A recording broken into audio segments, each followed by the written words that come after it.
મિત્રો બધાને જય માતાજી, જય શ્રી કૃષ્ણ। નવા બ્લોગમાં હાર્દિક સ્વાગત છે। અને આજે તમને થંબનેલ ટાઇટલ જોઈને ખબર પડી જ ગઈ છે કે આપણે કાં આવી ગયા છીએ। તો આજે આપણે આવી ગયા છીએ કુકડ કંટાળા પાસે આવેલું પોયરિયાનું મંદિરે।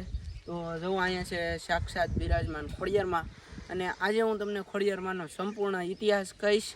અને ડેમ છલકાઈ ગયેલો તો પાણી ફરતી મંદિરને આવી ગયેલું તો તમને બતાવીશ। અને હાલો અત્યારમાં તમને ખોડિયારમાંના દર્શન કરાવી દઉં ને ખોડિયારમાંનો ઇતિહાસ કહીએ આપણે।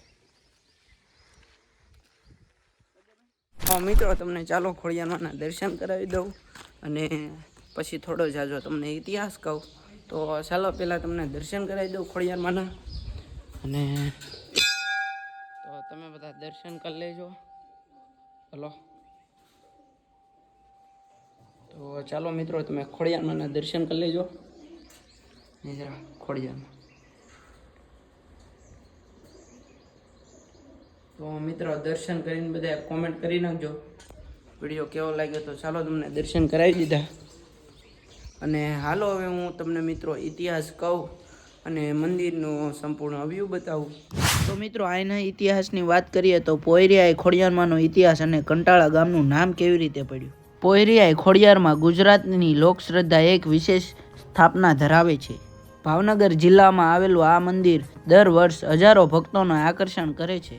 તો મિત્રો આ મંદિરનો ઇતિહાસ અને અહીંયા આવેલા કંટાળા ગામ વિશે જાણીએ। પોયરિયાનું ખોડિયારમાંનું મંદિર ખૂબ જ પ્રાચીન હોવાનું માનવામાં આવે છે। માન્ય અનુસાર આ સ્થળે માતાજીએ ભક્તોને દર્શન આપ્યા હતા અને તેમની મનોકામના પૂર્ણ કરી હતી। આ ઘટનાને યાદ કરીને અહીંયા મંદિરનું નિર્માણ કરવામાં આવ્યું। કંટાળા એટલે કે કાંટાઓનું જંગલ। પોયરિયાએ ખોડિયારમાંના મંદિરની આસપાસ વિશાળ કંટાળા જોવા મળે। આ કંટાળાને માતાજીનું રક્ષણ ગણવામાં આવે છે। ભક્તો માને છે કે આ કંટાળાને નકારાત્મક શક્તિઓનું રક્ષણ આપે છે। મિત્રો અહીંના મેળાની વાત કરીએ તો દર વર્ષે નવરાત્રી દરમિયાન અહીંયા ભવ્ય મેળો ભરાય છે। મિત્રો આ મેળામાં દૂર દૂરથી લોકો મેળામાં ભાગ લેવા આવે છે। મેળામાં વિવિધ પ્રકારના ઝૂલા, ખાણીપીણી સ્ટોલ અને ધાર્મિક કાર્યક્રમોનું આયોજન કરવામાં આવે છે। પોયરિયાએ ખોડિયારમાં ભક્તોને સુખ, શાંતિ અને સમૃદ્ધિ આપે છે। મિત્રો અહીંની માન્યતા એવી છે કે ભક્તો નિષ્ઠાપૂર્વક માતાજીની આરાધના કરે અને તેમની દરેક મનોકામના પૂરી થાય છે। પોયરિયાએ ખોડિયારમાં દેવી માત્ર એક જ એવી દેવી નથી કે તે માતા, બહેન, મિત્ર જેવી જ છે। તો મિત્રો તેમના ભક્તો માને છે કે માતા હંમેશા તેમની સાથે રહે છે અને તેમની રક્ષા કરે છે। તો મિત્રો પોયરિયાએ ખોડિયારમાં એક ખૂબ જ શક્તિશાળી અને લોકપ્રિય દેવી છે। તો મિત્રો તેમની ઇતિહાસ અને તેમની સાથે જોડાયેલી કથાઓ ખૂબ જ રસપ્રદ છે। પોયરિયાએ ખોડિયારમાંના ભક્તો માટે તેમનું મંદિર એક પવિત્ર સ્થળ છે। તો જો મિત્રો તમે પોયરિયાએ ખોડિયારમાં વિશે વધુ જાણવા માંગતા હો તો નીચે આપેલા કોમેન્ટ બોક્સમાં કોમેન્ટ કરો।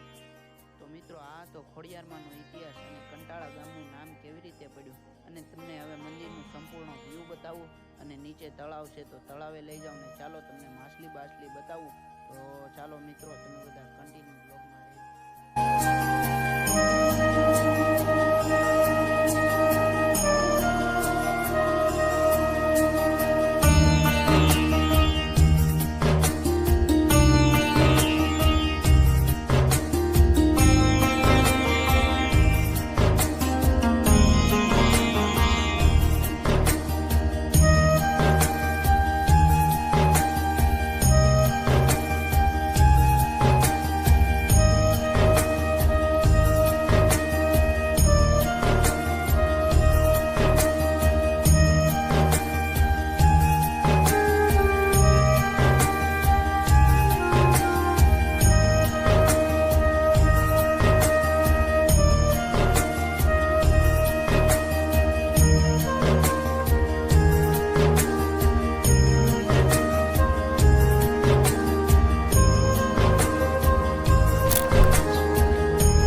તો મિત્રો જો વૈયા અને મમરા નાખી દીધા એટલે અહીંયા જો માછલી આવે હમણાં ખાવા નીચે આવી ગયા અને આમ જોવો તમે ખાલી માછલી આવે એ જો આમ અંદર કેટલી માછલી છે તો અમારા ભાઈએ મમરા નાખ્યા અને આમ જો કેટલી માછલી આવી ગઈ આમ જો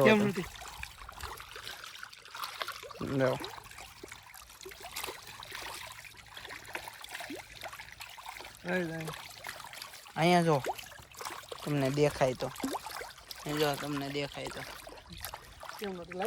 અંજરી માછલી બાકી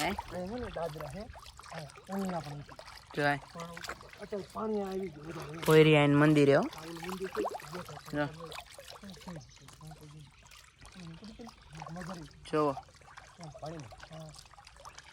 માછલી જો આવી આમ જો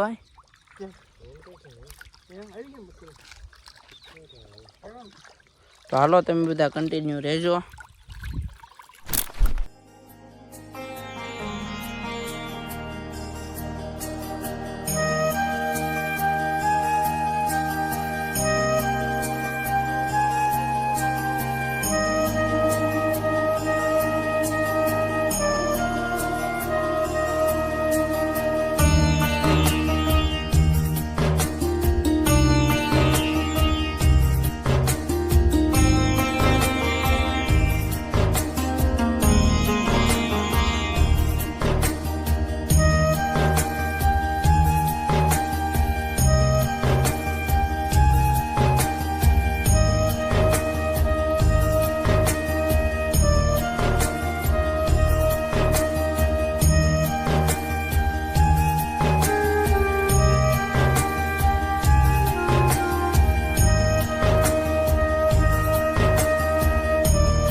તો મિત્રો જો કોયરિયાનો ઇતિહાસ તમને કેવો લાગ્યો એ જરાક મને કોમેન્ટ કરી દેજો. અને રાત પડી ગઈ છે ને હું માંડ્યો છું તાપવા, તો કેવી મસ્ત મજા. મિત્રો જો આવો તાપ થાય છે અને તમને વ્લોગ ગમ્યો હોય તો લાઈક કરી દેજો, શેર કરી દેજો, સબસ્ક્રાઈબ કરી દેજો અને બીજા લોકોને આ ઇતિહાસવાળો વિડીયો મોકલી દેજો.